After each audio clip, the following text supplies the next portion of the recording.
Guru, bertemu lagi di channel Halo Guru. Hari ini kita akan membahas tentang materi IPS kelas 4. Kita akan membahas tentang masa kerajaan Buddha dan peninggalannya.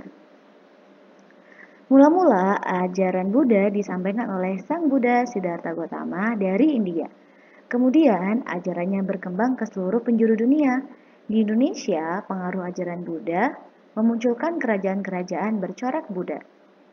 Kerajaan yang pertama adalah Kerajaan Kalingga atau Holing. Menurut berita dari Tiongkok, pada masa pemerintahan dinasti Tang di Jawa Tengah, terdapat sebuah kerajaan bernama Holing.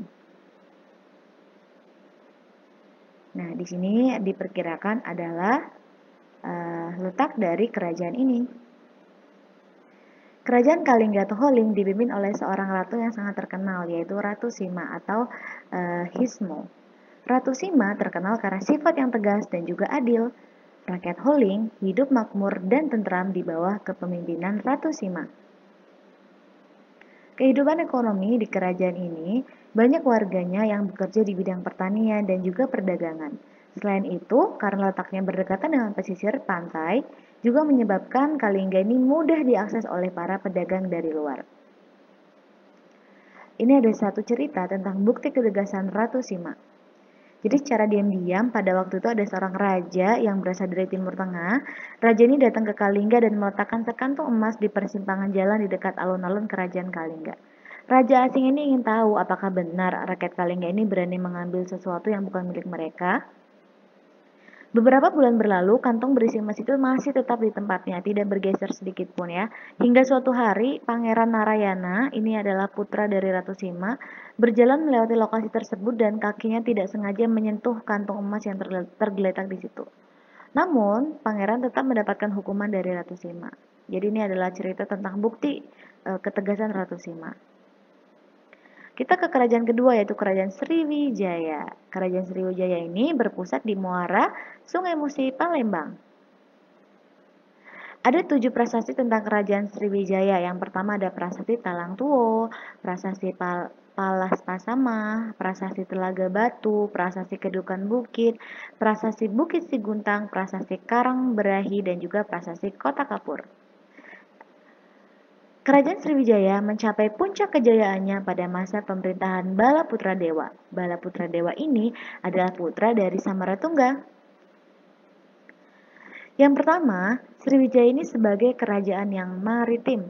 Kerajaan ini menitik beratkan kehidupan sosial, ekonomi, politik itu di laut. Karena hal ini dikarenakan letak dari kerajaan ini berdekatan dengan Selat Malaka.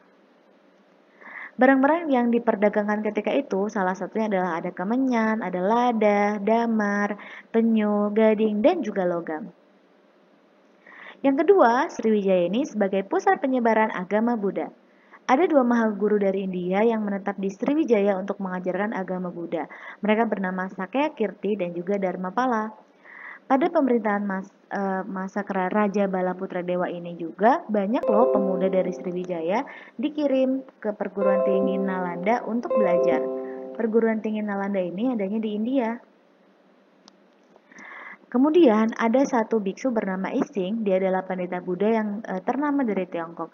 Dia datang ke Sriwijaya pada tahun 671 sampai 685 Masehi untuk belajar agama Buddha dan juga untuk menerjemahkan kitab suci Buddha dari bahasa Sanskerta ke bahasa Tiongkok.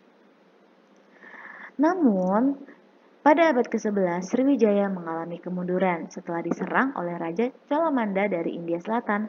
Ibu kota Sriwijaya diserbu pada tahun 1025 Masehi. Selain itu, banyak juga nih daerah-daerah yang pernah ditaklukkan Sriwijaya mulai melepaskan diri. Dari sinilah kerajaan Sriwijaya mulai mengalami kemunduran dan juga keruntuhan. Kita akan membahas tentang peninggalan sejarah bercorak Buddha. Ada prasasti dan juga ada candi. Ini adalah 7 prasasti yang tadi sudah kita bahas. Ini adalah peninggalan dari kerajaan Sriwijaya. Kemudian selain itu ada juga Candi Muara Jambi. Candi ini memiliki ukuran 8 kali lebih besar dari Borobudur dan candi ini terletak di Jambi dan merupakan situs peninggalan purbakala terluas di Asia Tenggara. Selain Candi Muara Jambi, ada juga Candi Muara Takus yang terletak di Riau. Ada Candi Borobudur. Candi Borobudur ini pernah terbengkalai dan tertutup tanah hingga bertahun-tahun ya. Kemudian akhirnya diketemukan oleh Sir Thomas Stamford Raffles pada tahun 1814, dan setelah ditemukan pertama kali ini, Borobudur akhirnya mulai mengalami pemugaran dan penyelamatan. Selain Candi Borobudur, ada juga Candi Mendut. Candi Mendut ini juga terletak di Magelang, berdekatan dengan Candi Borobudur. Selain itu ada Candi Pawon, ada Candi Sewu, ada Candi Jago di Jawa Timur, Candi Brahu di Mojokerto, Jawa Timur, dan juga masih banyak peninggalan yang lain. Bagi teman-teman guru yang ingin mendownload materi ini, silakan cek di kolom deskripsi. Terima kasih, semoga bermanfaat.